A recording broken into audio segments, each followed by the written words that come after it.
Simulan natin si Auntie Claire. Auntie Claire, kahit ano pang sabihin ko, hindi po yan makakaapekto sa approval at trust rating ng mga Pilipino. Kung makaapekto man, bahagya lang.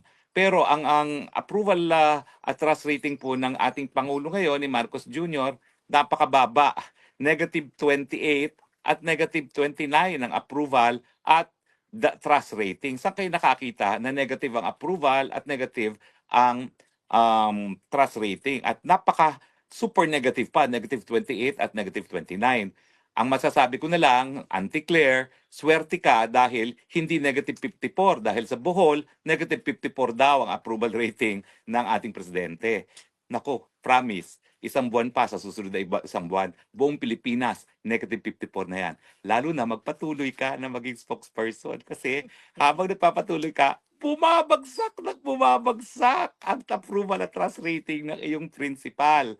Ako naman, hindi ako nagsasabi na meron akong extraordinary powers, pero at least nung ako yung spokesperson, alam naman natin kung ano naging ng approval at trust rating ng aking presidente, no?